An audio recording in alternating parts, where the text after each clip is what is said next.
बिस्मिल्लाहिर्रहमानिर्रहीम अस्सलाम वालेकुम रहमतुल्लाहि व बरकातहू। शार्ट से पीचेस के प्यारे भाई और दोस्तों, अल्लाह से उम्मीद है कि आप सब खैर व आफियत से होंगे। भाई दोस्तों बुज़ुर्गों, अल्लाह रब्बुल इज़्ज़त की इबादत में सबसे जो अहम इबादत है वो नमाज़ है। नमाज़ अल्लाह रब्बुल इज़्ज़त के कुर्ब का ज़रिया है, अल्लाह रब्बुल इज़्ज़त से लेने का ज़रिया है। हमारी कोशिश हो कि हमारी 5 वक्त की नमाज़ कभी भी जो है वो बाजमात क़ज़ा ना हो।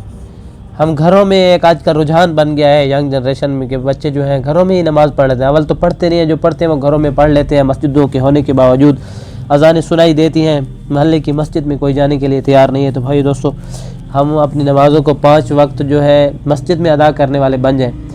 और इबादत में सबसे जो अहम चीज़ है वो है अल्लाह रब्बुल इज़्ज़त से मांगना, अल्लाह के सामने अपनी ज़रूरियात को पेश करना, अपनी हाजत को पेश करना। और फरमाया इंसान की दुआएं रद्द नहीं जाती, अल्लाह रब्बुल इंसान की दुआओं को कबूल फरमाते हैं।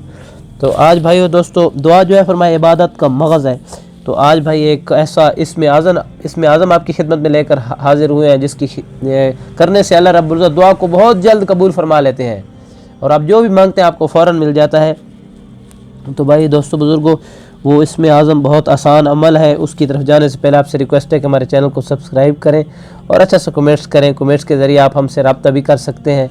तो इसमें आज़म या हय्यू या क़य्यूम है, या हय्यू या क़य्यूम, इसको कम से कम दिन में आप 1100 मरतबा पढ़ें अव्वल आखिर दुरूद शरीफ के साथ। और हर नमाज के बाद भी 100 दफ़ा इसका वर्द करने के बाद दुआ मांगे, आपकी दुआ फ़ौरन कबूल होगी। उम्मीद है कि हमारी आज की वीडियो आपको पसंद आई होगी। वीडियो पसंद आई वीडियो को लाइक करें, चैनल को सब्सक्राइब करें और दुआओं में हमें भी याद रखें और अल्लाह रब्बुल इज़्ज़त से अपनी हाजात, ज़रूरियात, ख्वाहिशात इनको पूरा करवाएं। तो अल्लाह रब्बुल इज़्ज़त कभी भी आपकी दुआओं को रद्द नहीं फरमाएंगे। तो इंशाअल्लाह आपसे इजाज़त चाहते हैं। अपना बहुत सारा ख्याल रखिएगा। अगली वीडियो तक के लिए अल्लाह हाफ़िज़।